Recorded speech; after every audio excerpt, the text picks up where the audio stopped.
Halo semua, kembali lagi bersama saya Fadil di Teknosias. Dan di video kali ini adalah komparasi motherboard murah dan mahal.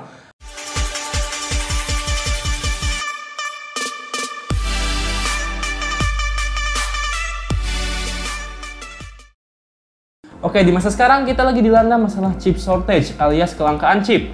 Dan juga sayangnya berdampak pada harga komponen PC, terutama VGA dan monitor. Lalu rata-rata orang yang mau rakit PC pun terpaksa memangkas komponen-komponennya termasuk motherboard ini.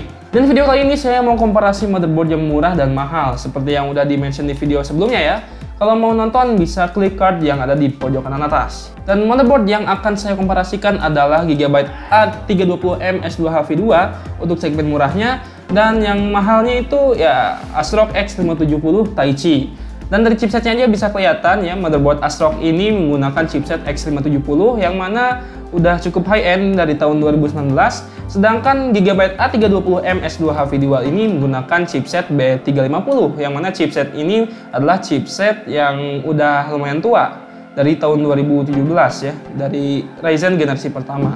Yang jelas motherboard Gigabyte A320M S2HV2 ini adalah motherboard entry level dengan harga 800 ribuan yang nggak punya fitur yang banyak ya, dan kelasnya pun kelas low end.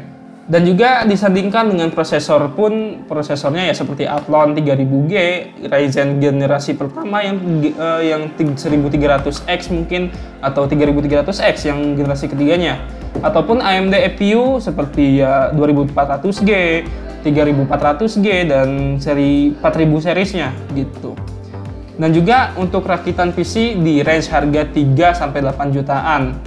Sedangkan yang ASRock ini kelihatan ya, ini adalah motherboard untuk range ya PC rakitan kelas menengah ke atas, bahkan kelas atas. Karena ya harganya aja udah sampai 5 juta motherboardnya aja gitu ya. Dan udah pasti bakal disandingkan dengan prosesor Ryzen 7 dan Ryzen 9 kan ya. Dari fiturnya pun juga melimpah. Oke, untuk prosesornya kita pakai AMD Ryzen 5 5600X, RAM G-Skill Flare X 2x8GB 3200 MHz CL14 yang mana saya OC ke 4000 MHz CL16, graphic card power color Red Devil RX 6600 XT 8GB, SSD-nya pakai Adata XPG SX 6000 Lite 500GB dan hard disk 1TB. Kenapa saya pakai Ryzen 5 5600X ya? Karena memang prosesornya cuma ada ini, dan biar nggak terlalu nyiksa Mobo yang A320 ini. Dan kebayang kalau dipasangkan Ryzen 9 5900X atau 5950X yang mana ya ntar mobonya di mobo panggang gitu kan ya. Dan ya Ryzen 5 5600X ini bisa dianggap sebagai Ryzen 5 5600G karena sama-sama aja ya, soalnya ya cuma nggak ada iGPU Vega 8-nya, Vega 7 ya, Vega 7-nya gitu. Dan saya di sini udah nggak ngitung dari TDP ya, soalnya udah kurang relevan. Dan patokannya itu sekarang udah zaman istilah base clock dan max turbo, karena TDP-nya ya ratingnya cuma buat base clock aja. Dan kalau udah naik ke boost clock, power consumption-nya yang disedot si prosesor bakalan lebih tinggi lagi. Dan juga saya hanya menggunakan cooler bawaannya yang Bright Steel karena biar fair ya. Dan juga rata-rata yang rakit PC di sini budgetnya nggak nyampe 10 juta dan alokasinya nggak akan ke cooler.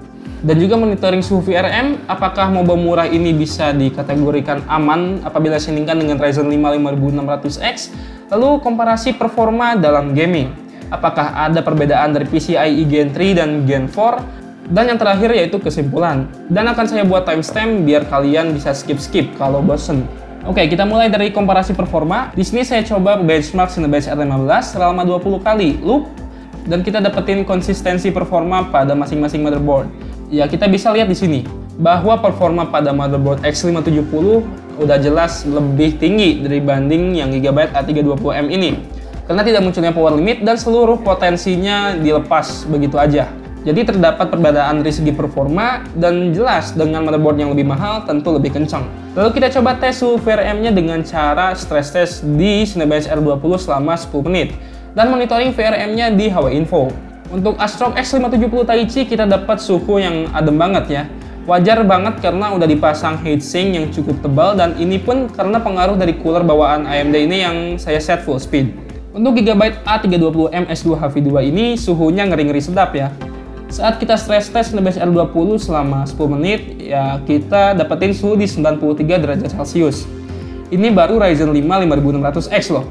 Apalagi kalau dipasangin Ryzen 9 ya. Dan ini udah kebilang nggak sehat buat si motherboard. Jadi misal nanti kalian rencana mau build PC dengan Ryzen 5 5600G atau Ryzen 7 5700G, ya hindari pakai motherboard yang VRM-nya telanjang seperti motherboard ini. Untuk tes game sih saya coba buat tes 2 game, yaitu Final Fantasy 15 dan Shadow of the Tomb Raider.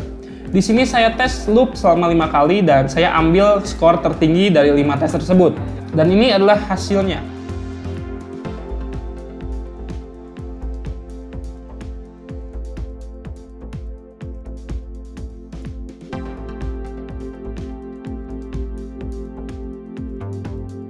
Sebenarnya untuk PCIe Gen 3 atau Gen 4 tidak terlalu jauh perbedaannya.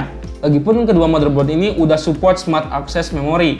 Jadi ya ada penurunan performa sekitar 5-10% lah saat kita gunakan motherboard seri Gigabyte ya dibanding X570 Taichi ini.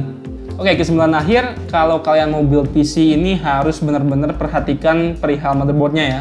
Soalnya cukup berpengaruh juga terhadap performance, estetika, dan durabilitas komponen kalian. Semisal kalau kalian beli prosesor Ryzen 5 5600G, ya kalian carilah motherboard berchipset B550 atau ya minimal B450. Dan itu pun dengan VRM yang memiliki heatsink lah ya minimal. Dan harganya tentu pasti lebih mahal, ya udah pasti. Untuk Ryzen 5 3400G atau 4350G ke bawah, sebenarnya oke aja pakai motherboard A320M S2HV2 kayak gini. Karena seharusnya masih lebih aman daripada Ryzen 5000 series ya, si konsumsinya. Kalau ada yang nanya, bang kenapa gak dites overclock sekalian? Kan yang Gigabyte itu chipsetnya B350. Nah kalau masalah overclocking sih kayaknya nggak perlu, karena ya motherboard ini kalau disandingin 5600X dalam kondisi default aja, suhunya udah segitu ngerinya gitu kan, 90 derajatan untuk si suhu VRM-nya. Dan apalagi kalau di overclock gitu kan, ya kecuali overclock prosesor di bawahnya seperti Ryzen 5 3400G atau 3300X. Ya pastikan aja komponen yang akan kalian jadikan PC itu benar-benar cocok dan sesuai. Kalau budgetnya kurang ya nabung, nggak usah maksain. Dan prioritaskan komponen yang benar-benar diperlukan. Masalah RGB atau estetika mah bisa belakangan. Oke, gitu aja video dari saya untuk komparasi motherboard murah versus motherboard mahal. Semoga bisa jadi ilmu yang bermanfaat buat kalian juga. Jangan lupa like, share, dan subscribe apabila video dan channel ini bermanfaat dan menarik. Dan follow juga sosial media kami, untuk linknya ada di deskripsi semuanya ya. Saya Fadil sebagai host, jangan lupa vaksin, stay safe, sampai jumpa di video selanjutnya. See you next time.